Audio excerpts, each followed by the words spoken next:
Good afternoon to everyone, and thank you for making the time on a Friday afternoon to attend this webinar.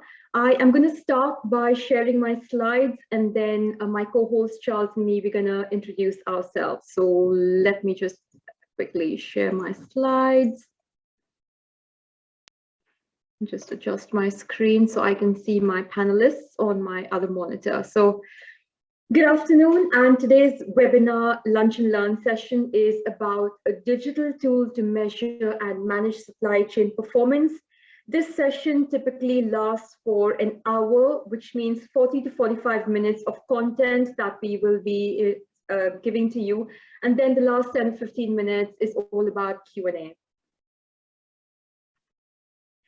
This webinar has been developed by ourselves, so that's the Supply Chain Sustainability School. We've got part funding from CITV, which is the Construction Industry Training Board. It's based on content from SIPs, and of course, content, experience, and contribution from KCL, that's the King's College London, and ICW, which is the Institute of Collaborative Working. These webinars and all our workshops are CPD accredited, so you will get a certificate at the end of the session.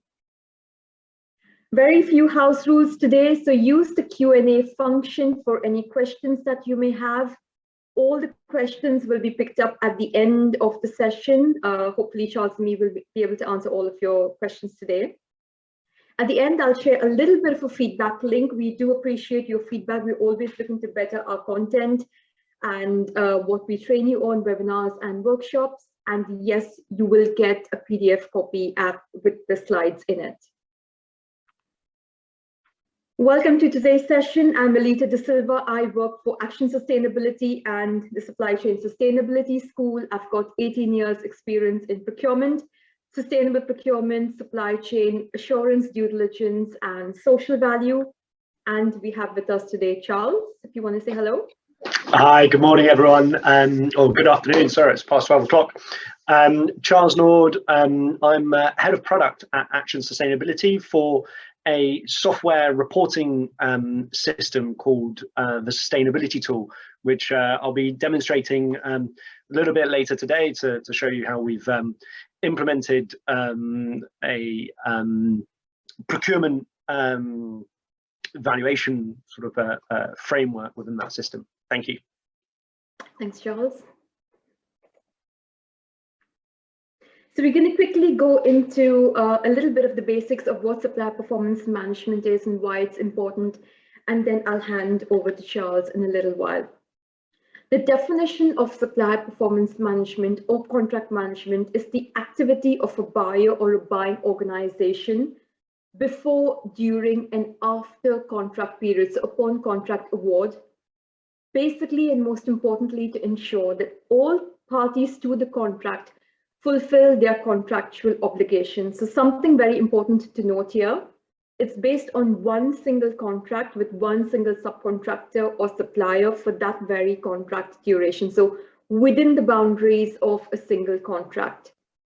Fulfilling the contractual obligations, as you know, a contract that's awarded is executed and fully executed when it's signed by both parties.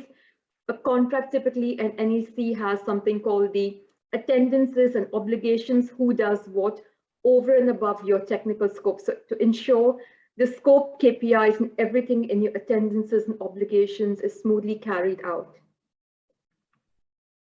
Why do it? Why bother with contract managing or managing your supplier's performance? Typically in the sector that we are in, so construction or the built environment, we rely really heavily upon the supply chain. Up to 80 to 85% of our spend of a tier 1 contractor is with the supply chain. If you don't manage the contract or you don't performance manage your supplier, the scope, the technical scope will get delivered, but your added value, things like sustainability or social value may just go out the window. Besides, how do you know that they are performing to the level standard, health and safety, quality, environmental KPIs that you have set for them in the first place? Typically, a buying organization is concerned with the supplier delivering on time, cost, quality, and of course, keeping in mind the environmental and health and safety standards. A very important aspect of managing the performance is to ensure compliance with your ISO standards as well. So ISO 9001, 14001, or even 2400. Very important distinction to make here between SPM and SRM. Supplier performance management is contract management, like I mentioned before. It's based with one single supplier or subcontractor for that one single works package, one single awarded contract, to ensure both or all of the parties to that contract are meeting their obligations. You want them to deliver the scope, but also value for money.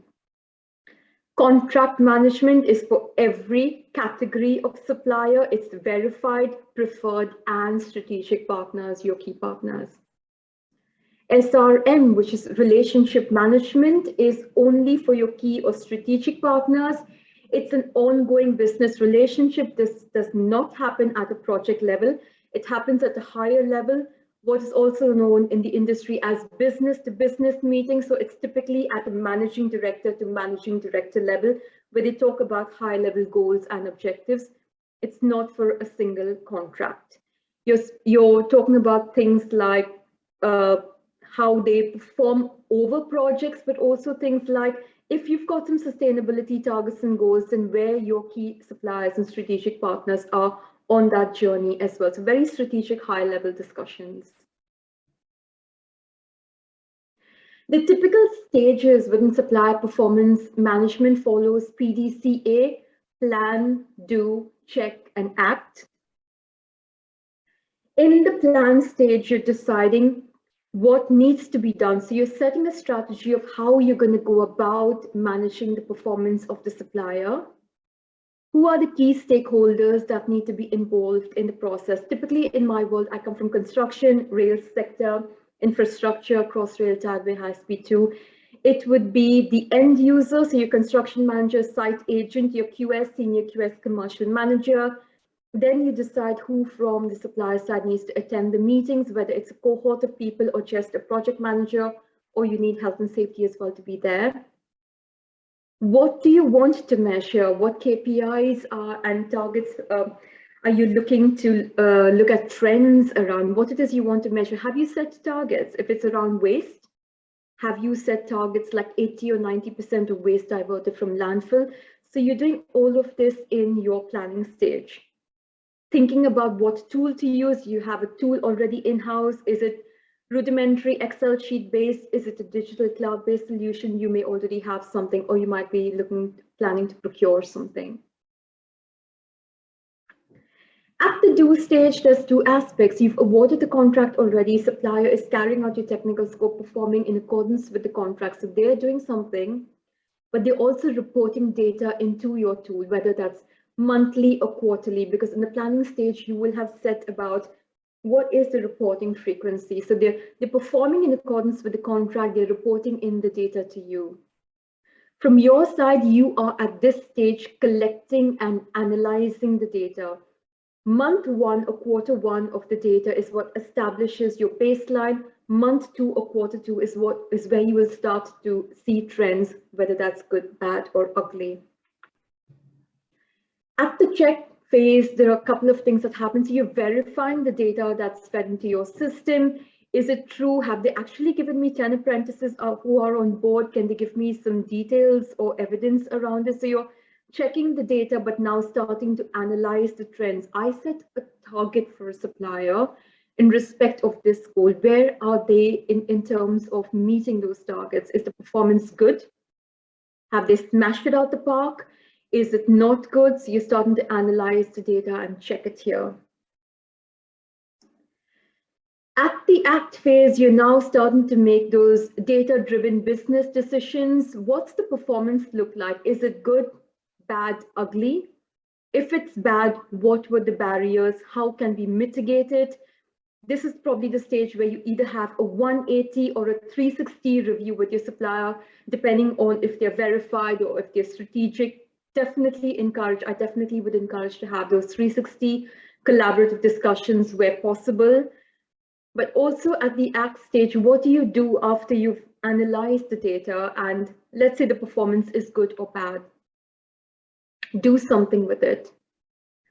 If the supplier is not performing according to the goals and targets you've set them, maybe there are some barriers or they need a bit of upskilling or training, set a supplier action plan, take them along with you on the journey. So identify where the risks lie, where the shortfalls are, jointly coordinate with them, agree with them, an action plan so that they can work along with you. Keep it realistic, keep it smart, keep it time bound.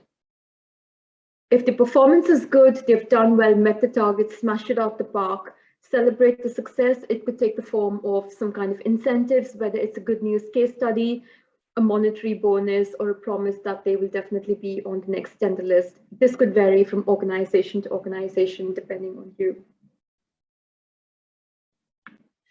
What I have for you here is a little bit of a video. It's about 2.5 or 3 minutes, and it talks about the reasons or the drivers for carrying out performance management, both from a contractor's and a supplier's perspective.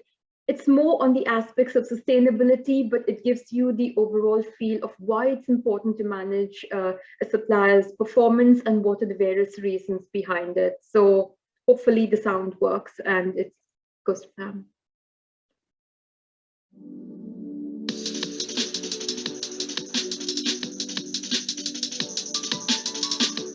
There are a number of drivers for the performance measurement of sustainability in the built environment. Number one is legislation, and we have in 2015 the introduction of the Modern Slavery Act. And I find it incredible that we have something like 13,000 slaves in the UK. The second one is a driver from clients. My experience is that this is driven by public sector clients such as hospitals, local authorities who demand local spend, local employment, etc. But now we're finding the likes of Nationwide Building Society, corporate clients who are also demanding the same. Competitive advantage is another driver. We find that prices are extremely competitive in the marketplace at the moment. And if you can offer sustainable benefits such as a low carbon footprint or local spend, social value elements for the community, then that will certainly help you to differentiate your offer to the client. Minimising risk of supply chain. Obviously, customers can suffer reputational risk and damage, and it can be enormous if one of your supply chain members is caught fly tipping, for example, and is prosecuted, or even worse, there's a big press story because a supply chain member has been found to have sweatshop conditions in one of their factories. And finally, cost savings. If, for example, you have green travel plans, it not only minimises the impact on sustainability and on the planet, but also will help to save money. The drivers for performance measurement for us are numerous. Every year we have to report back to our group company, not only on financial performance, but on our environmental and sustainability performance. In addition, we have to report to the regulators. Our trade associations are asking us for information. And of course, clients are also coming and asking us what we're doing because they want to deal with groups or suppliers that know what they're doing and are controlling it as they ought to be. We want to make sure that we are protecting our reputation. We do not want to be reporting to the regulators at the end of the year that we've done things wrong. So for us, it's crucial that we know what we're doing. We should be recording it, and we should be making good use of the information. It can be used by us, not just by other people.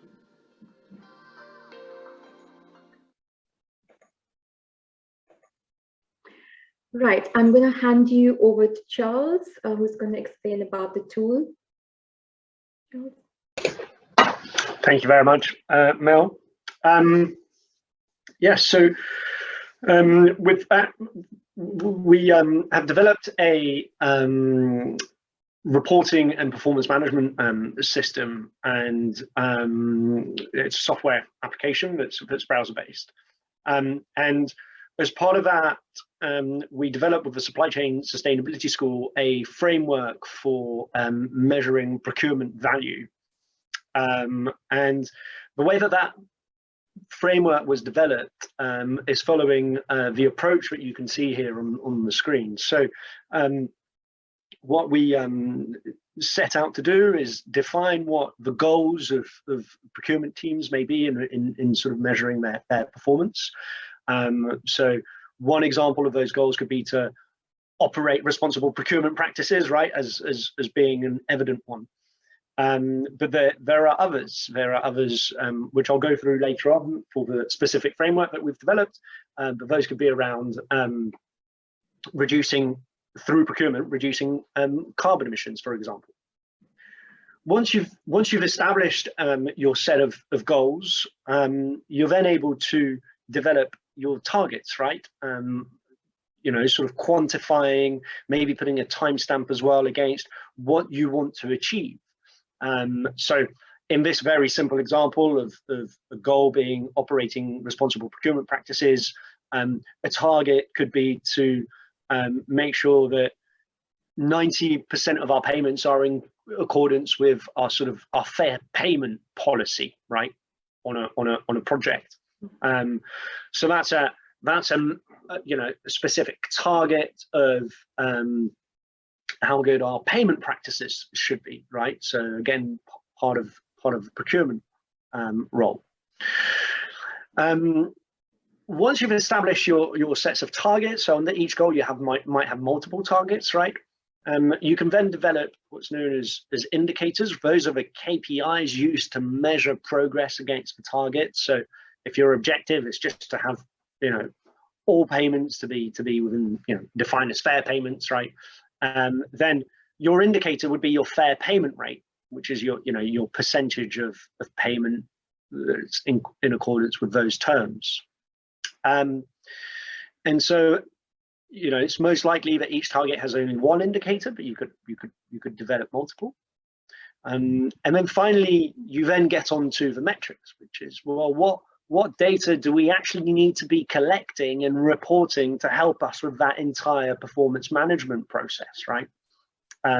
So in the example that we're describing here, it would be that we would have two metrics, right? You might want to break them down in more granularity so you can have further analysis, but overall you need at least those two metrics, which is one, the total number of payments that have been made, right? The absolute number, not the pound value, and then the payments made in accordance with those agreed terms, which, you know, agreed terms could be something like we have to pay within 45 days, right, of receiving an invoice, as an example.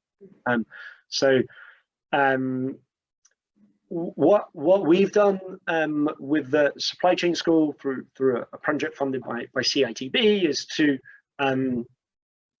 develop, I guess, you know, a table where we've, on the left hand side, established all the goals, and then we work through those goals, defining what those overarching goals would be for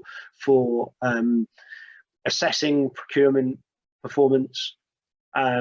Then we didn't establish targets, right? We sort of wrote down what targets could be, but we then established indicators, a set of indicators that would help to measure those goals. And then finally, we built the metrics, right? What data project teams would need to, or procurement teams would need to be collecting to measure those indicators, to measure their progress against targets, to make sure that they're hitting those goals. It's really important that if you develop this type of framework, that you go from left to right and not from right to left, right? Too often I see organizations who go, oh, what data do we have available? Okay, well, let's measure this, and therefore let's set that as our target. That's sort of taken the problem the wrong way around, right? And you're most likely to sort of miss out on something, and you know, you've got to do it the other way around. Say, what is it that we're looking to achieve, to then say, okay, well, that's what we need to collect. You could fall in the trap of collecting as much data as possible and then not using half of it, right, as well. So this approach, left to right, helps to avoid all those traps. And I'll go through the framework that we've developed with the Supply Chain Sustainability School on managing and measuring sort of procurement value in a moment. But first, just wanted to go to the next slide, please, Mel. Thank you. So just another thing not to forget, if you're developing your own framework according to the approach that I just described, is first of all to understanding who your stakeholders are, right? Who's going to be part of this? Who's going to be reviewing those goals and trying to understand those goals? Who's going to be scrutinizing our targets and our progress against them? And who's going to be reporting the data and collecting that information, right? And based on who those stakeholders are, then you're going to need to, adapt your language, right? And adapt the way you implement this. So the second point there, I've just mentioned it, is using a common language. Try not to fall in the trap of using sustainability or procurement jargon, right? Make sure that it's accessible to everyone. The more accessible you make it, the more people are going to be able to participate and engage in terms of what you're doing. Then explore tools and resources to help you to support the process. If you're interested in this specific subject of managing procurement performance, then we provide a wealth of resources, but there are other frameworks that exist out there that you can sort of try and align to as well. In terms of the tool, if you're expecting various individuals across your organization or your supply chain to be reporting information back to you, then make sure that they've got the capacity to be able to collect that information and send it back to you in an efficient way. Too often we see that reporting programs are more of a burden, on the individuals who need to collect data, and too often they spend all the time collecting the information and not enough time actually doing something with it, taking action on the back of what the information is telling you. So if you've got the right tools and resources in place, you can minimize the efforts of collecting the information and then maximize the time spent on implementing actions, right? And trying to change things for the better. When you set your targets, set smart targets, right? They've got to be measurable. They've got to be achievable. Best practice is to use baseline data to help you understand what you've done in the past, and therefore be better informed to establish those realistic targets moving forwards. Don't just set targets because everyone else is setting those targets, right? Make sure that you've got your own data to understand how you can progress and what you should be sort of benchmarking yourself against. Finally, establish reporting frequency. So collecting data, you need to determine, well, how frequently do we want to collect information? How frequently do we want to create reports and review our progress against these targets or objectives? That, you've got to appreciate, it might vary based on the target, right? So if you're looking at, for example, your carbon emissions, you might want to collect information, as frequently as possible, maybe monthly, because then you can look at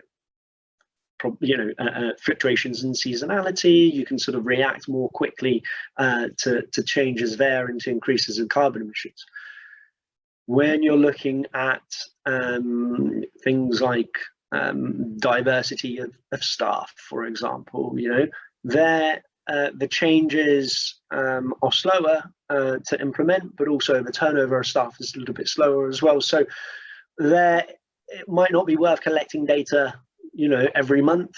Maybe you can do so every quarter, every 6 months, right? And review progress against that every 6 months, right? So appreciate that the frequency of reporting might change based on the data point that you're collecting and the objectives that you've set out to achieve. So there we go. So hopefully that gives you sort of an introduction to how you might implement a performance management program in practice from the reporting side of things, right? Now, how you might actually measure your performance management. So, as we've said, we've created a framework, a standardized framework for procurement teams to measure, their achievements. And we've developed that with the supply chain school, and we've implemented a version of that in the reporting system, the sustainability tool. So I'm going to take control now and share my screen and show you that. And I'm going to show you two aspects of it. So if you just bear with me 1 second while I make sure I'm sharing the correct screen.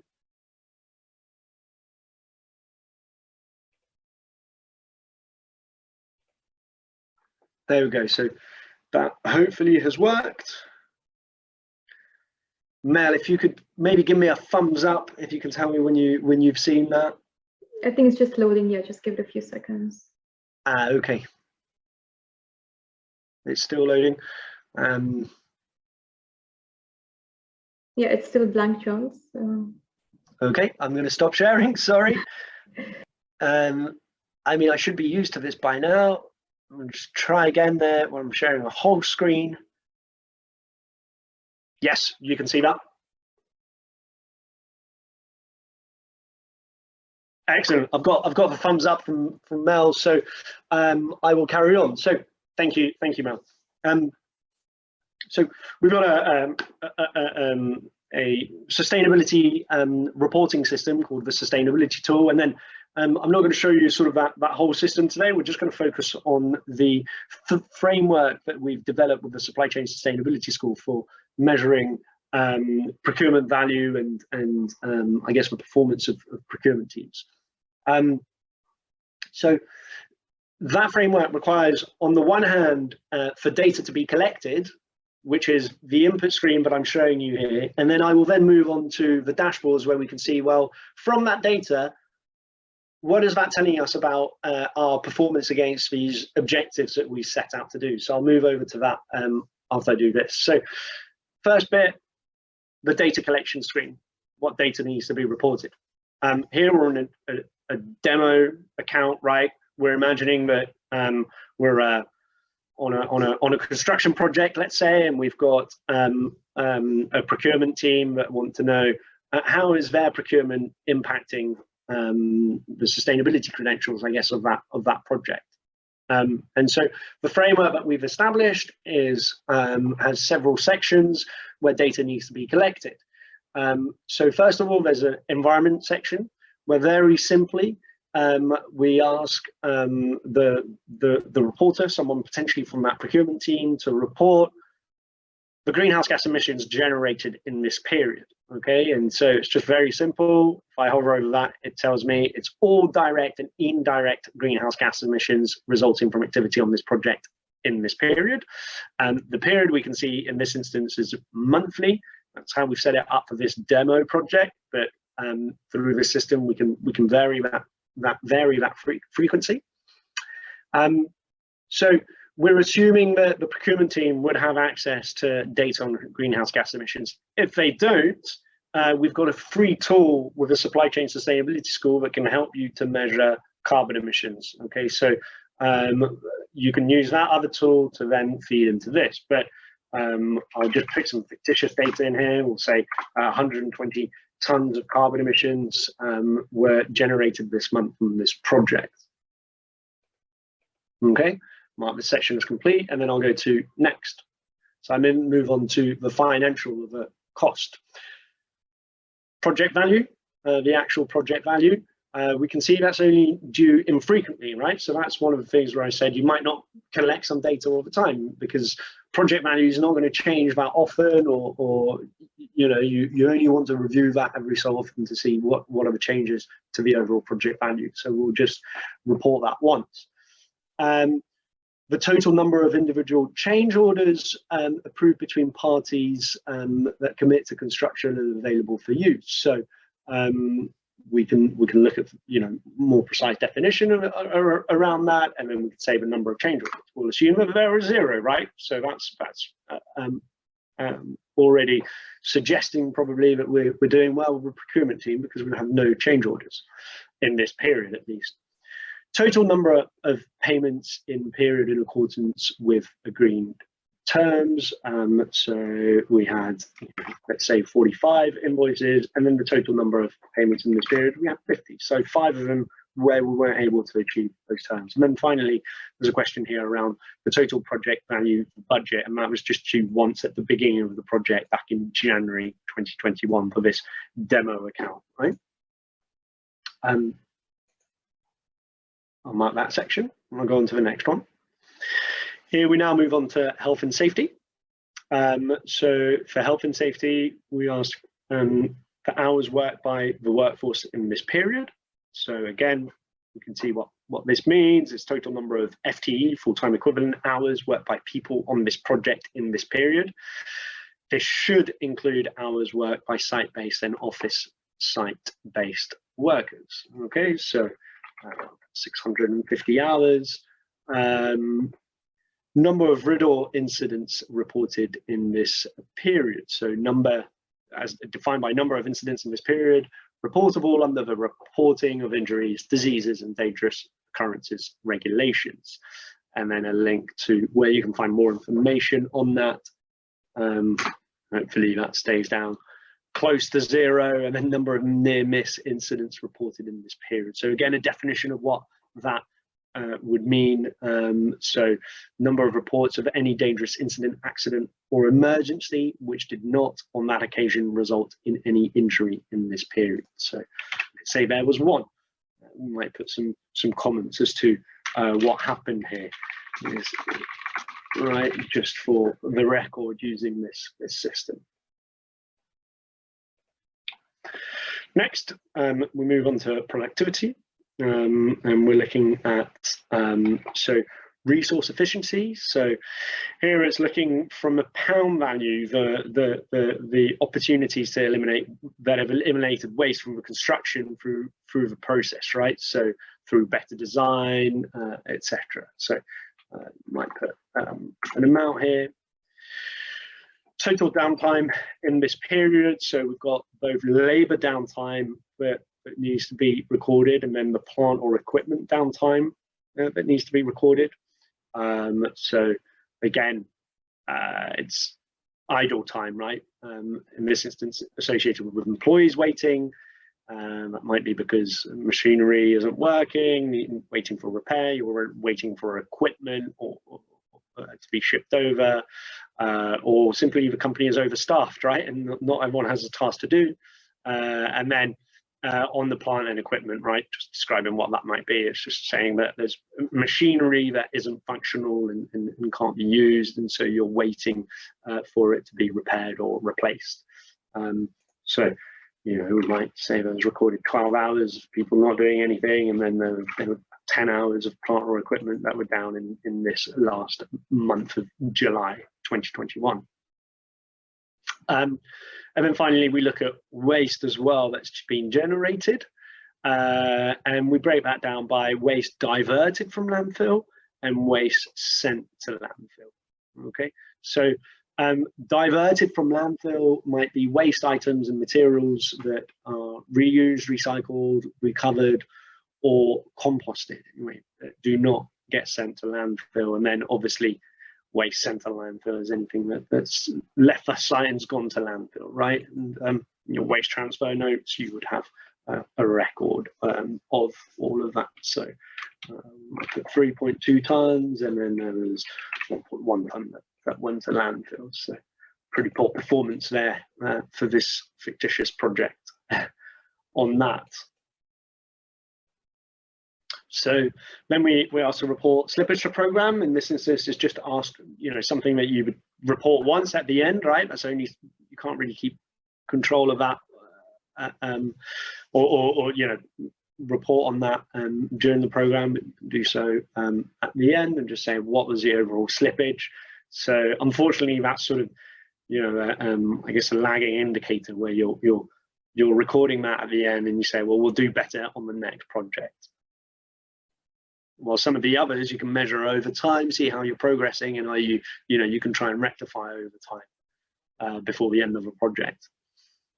And then finally, we look at quality. So there's a client satisfaction score, again, something that's reported at the end.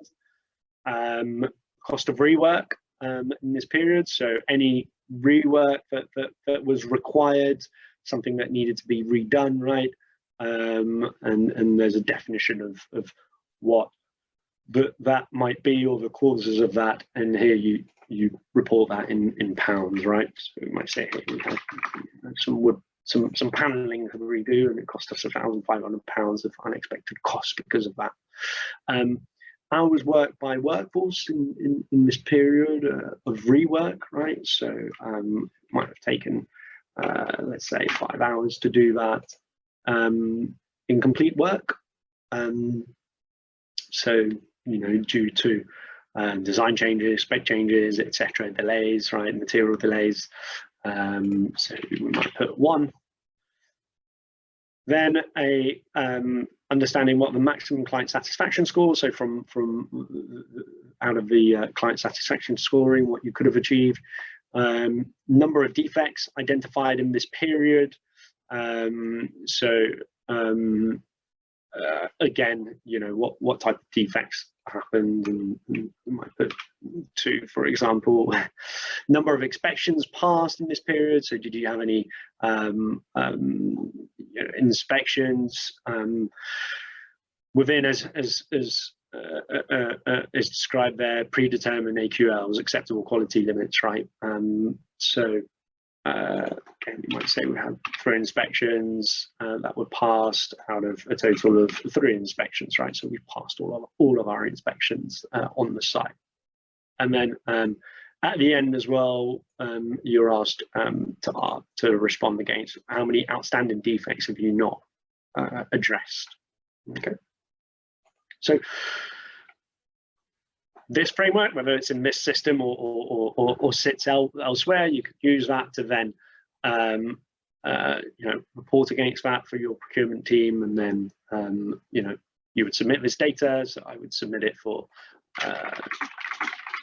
I'm just adding a comment against this here, and I would submit that. It says, okay, you're submitting your data for July 2021, and then come September, early September time, I'd be prompted to respond to the August report, and so on and so forth, right? In this instance, I've done it very simply, where 1 project, 1 report submitted by that project, but you might imagine instances whereby you're collecting this type of data for multiple projects, or within a project, you've got, people sharing that reporting responsibility. Or that they want to go into sort of more granular detail for some of these aspects here. But there we go. It gives you sort of a general framework that you can copy and work towards. So there, I've got success, and I'm going to move over into the dashboards, what all of this information tells us. So here I've got, again, I must stress this is fictitious data, right? I'm in a demo project.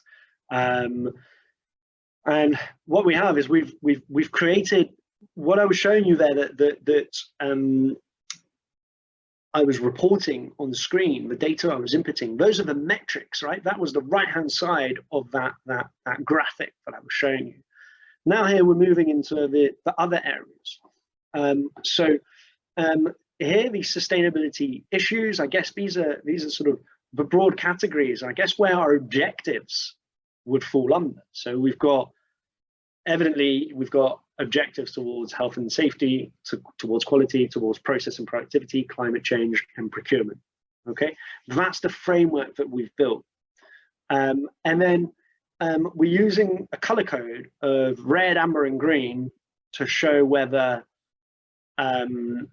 objectives are being met or not. Okay, so Here in this example, I reported up to July. I've just chosen the dates of January to March, right? So we're going to be focusing on 3 months just to make it simple.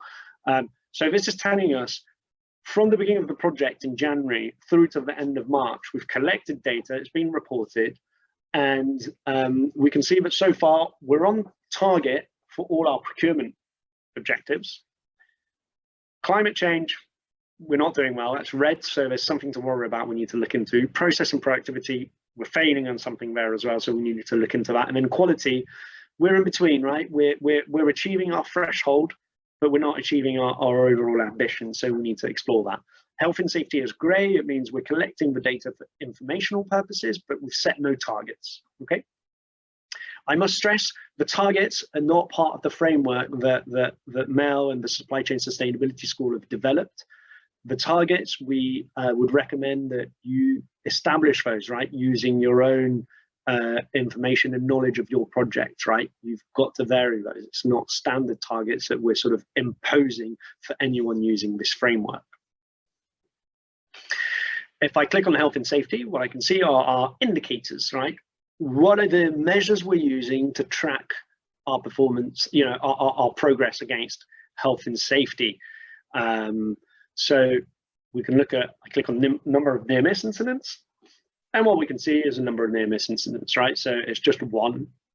This is cumulative data, by the way. So this is telling us we had 1 in January, and then we didn't have any in February. But since the start of the project, we've had 1, right? So since the start of the project in March, we've had 1 near-miss incident that occurred in January. If I unselect that, and then I click on the AFR, which is the accident frequency rate by 100,000 hours worked, we can see that we had 0 in January, and then that went up to 83.33, and then it went up to 104.17, right? So very high here in this demo example, but it just gives you an idea of seeing, well, how this is progressing. And you can see all of that is grey, and that's because there are no targets that have been implemented. Now, what you might then want to do, which I'm not showing here because I've simplified the demo for that for this purposes, but what you might want to do is then see, well, which part of our project is all of that coming from, right? So if you want that, you're going to need to be collecting data not at a project level, but at, you know, sub-project levels, maybe within each lots of work or something. Or likewise, if you're doing this exercise across multiple projects, then you could have, you know, one dashboard where you're seeing the aggregated data, so you can see across all our projects, you know, how many near-miss incidents do we have, what's our AFR, etc. And then you could break that down by project and so on and so forth. This system would enable you to do that. It would show you in a table underneath where this data is coming from, right? So you could explore the sources of that and know, you know, drill down to know where the problem is coming from, who you need to go and speak to and try and address these issues.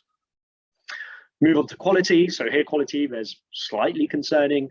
If I open that up, we can see the 3 key indicators that have been created by this framework. Incomplete work instances. If I click on that, we can see there's 1, 4, and 8 up to the end of March. So that's quite a lot. Defects, I'm going to compare that here by clicking on it. So we can see defects now in brown. So we can see actually, you know, there are some defects as well. There were 3 in January. There was an extra 1 in February, took us up to 4. An extra 1 in March took us up to 5. Hopefully we can sort of slow that progress down and then stabilize it. And I'm going to unselect those and look at the percentage success rate of inspections, right? And so we're at 100% in January, 100% in February, and then we dip down to 85.71. In green, we've got that target of 100%, right? That's just where we want to be. But we've set a threshold of saying we don't want to go on the 75. If we do, that tile should go red. There should be a warning side, right? So whatever system you use, make sure there's ways of warning you, of saying where there's something that's going really wrong and you need to take immediate action to try and remediate that. Move over to process and productivity. So we've got the waste diversion rate. Here we can see our ambition of 87%. We're at 83. went down to 82.5, and then we've gone up to 85.6. We're ever so close to that target. You can see visually there, we're doing a little bit better, but still missing it. And then resource downtime in hours, so we can see that's gone up as well, something we'd probably want to address, but it seems to be a stable progression. At least it's not, you know, there's not that exponential curve. Climate change, very simply just reproducing the greenhouse gas emissions that have been reported. Here we can see the targets are going up, right? So it's projecting where we expect the carbon emissions to be in green, the objectives, and red that threshold, and then those bars exactly where we are. So we've been above what we anticipated in terms of greenhouse gas emissions. There's still time to rectify that, right? Because that projecting is going to keep going up. So if you really make an effort, you're going to be able to at some point be under that curve. And then procurement, you know, directly procurement, change orders. So we can see we've had 3 change orders up to March 2021. And then the fair payment rate, we can see that percentage. We were below, we're at 75% of the project. We then brought that up to 87.5 by the end of February, which took us to the amber, right? We're in between the red and the green, and then we've gone above the green, so we're at 92% for the end of that. So that helps us to see where we've progressed and where we've actually been able to rectify a situation. So there we go, a really simple system, but importantly, a really you know, clear and simple reporting and performance management framework for procurement teams to go against. So I'll just pause there and stop sharing and pass back to Mel. Thank you. Yeah, thank you for demoing the P2P or the performance through procurement tool, Charles. We're going to open the Q&A section. If you want to type in your questions, Charles and me will help answer them. What I'm also going to do in the chat box is put a link to the feedback form so that you can also fill that in for us, please, while we get your questions in. So feedback form link is in the chat. Let me just put it in the chat. And if you can keep your questions coming in the Q&A section.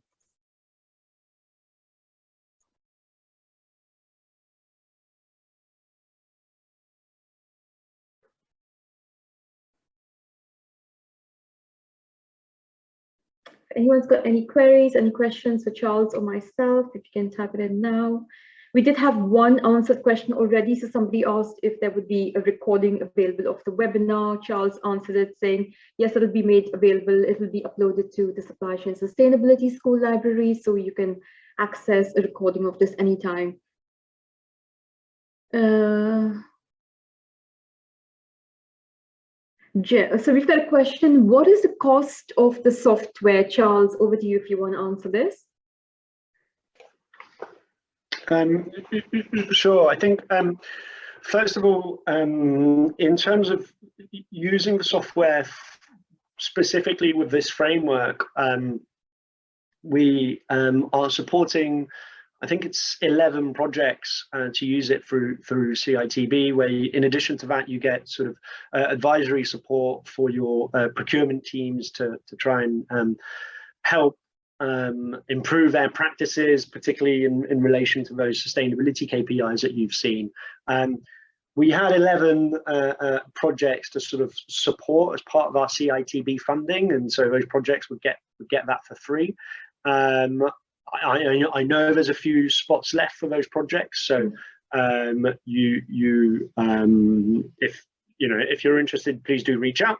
In terms of a system itself, the broader reporting system, if you're interested in that, then please reach out to me so that I can sort of explain more the pricing model around that. But it's very much depending on your on your case, what type of projects you want to implement it on, etc. Okay, we've got a question saying, who is currently using the software? Did any supply chain partners sign up to it? We are getting our partners, members in supply chain partners, to sign up to it. Charles, I'm not aware if anyone has signed up to it yet. It's quite a brand new tool being rolled out. Am I correct? Is there anything you'd like to add? Well, for the procurement value project, for the specific framework that I showed. There are projects right now that sort of are in the phase of getting that advisory support and then implementing into the system. I don't think we're sort of allowed to share those names yet, but sort of case studies around those will be published in the future. And otherwise, the broader software that's implemented by many companies and large sort of infrastructure and construction programs across the UK. The likes of HS2 using this, organisations like Grosvenor and MCOR, Cadent Gas, etc. Many school partners and others as well. Yeah. Brilliant. Just before I go to the next question, I'm going to prompt everyone to go to the chat box and fill out the feedback form if you don't have a query. We've got a question to say, do you offer any in-house training on sustainable supply chains? I mean, like a school, are you talking about, I'm not very clear, are you talking about bringing your supply chain on the sustainability journey? Then yes, the supply chain sustainability school has got a lot of workshops, webinars, and events that we have. Hopefully that answers your question, unless I've misread it. Any other questions? Right. Okay, we've got a question from participant. You work with SME builders and a number of them are interested in implementing frameworks like this. This seems like it's appropriate on a wide range of scales, but you're interested in the affordability for the smaller scale firms. Charles, at any point would we roll this out as a free tool, the P2P tool? I'm curious as well, especially for SME firms, similar to the carbon tool, you think? No, I mean, that's not planned yet. Obviously, to be able to roll that out for free, there'd need to be funding coming from somewhere to pay for that, for the system and for the work. So there's no intention right now. The intention is to those 11 projects get that for the time being. But if organisations are interested in using it, then please do reach out. There are sort of sliding cost models around the broader system, so it can work for smaller scale firms. And I think Mel there, mentioned another initiative that we're doing that I mentioned as well in the demo around carbon. So we've got sort of a similar approach towards carbon reporting with the carbon calculator that some of you might have heard of. Again, that's actually free to use and that's open to everyone. And it helps, essentially the SME base to calculate their carbon emissions for free using the system. You get dashboards similar to one I showed, but instead of being focused on sort of procurement value measures, it's focused on carbon. And you can then, through the system, say which clients you've been working for and apportion your carbon emissions, distribute your carbon emissions to those clients who are partners of Supply Chain Sustainability School. So that's a model where we've sort of rolled it out for free to everyone, but of course it's being funded by the Supply Chain Sustainability School. What I'll do is I'll send a link right now to that for anyone who's interested in that system as well. You can create a free account online and begin that today. Yeah. Brilliant. We've got another query about sustainability workshops. Jenny, if you do not mind posting to that query a link to the school and some sustainability workshops while I take the next query. So we've got a query saying, can a route to that be for a company like myself to hold a license and manage this tool for smaller firms? Charles, over to you. Yeah, absolutely. Again, please reach out via email to me, I think, and we can take that discussion offline. Another person, is it possible to customize the tool to fit a specific industry KPIs, for example? Would you facilitate that? I'm guessing yes is the answer. Yes, yeah, again, that's, I guess our bread and butter of this system, and that's what we do for, major projects, as well as smaller firms across the UK. And, we really customize the KPIs, make sure that it aligns to specifically what that client is looking to do. I mean, if you go back to the framework that I showed, that graphic of objective through to metric, Today we were presenting the objectives as set out by the performance through procurement project. But if you applied your own objectives, sustainability objectives, let's say, as an organization, and then develop that framework, this system can help you to measure that. Brilliant. We've got about 3 or 4 minutes. If there are any other questions, but also please fill in the feedback form in the chat. And in the chat box, Charles has kindly put a couple of links to his contact, but also the carbon tool. So yeah, some useful information in the chat box as well. Any other questions? We've got about 3 or 4 minutes before we wrap up this session for today. Mel, anyone looking for the specific support on the procurement projects could reach out to you, yeah, right, to see if there's what spaces they could take out of those 11 projects. Yeah.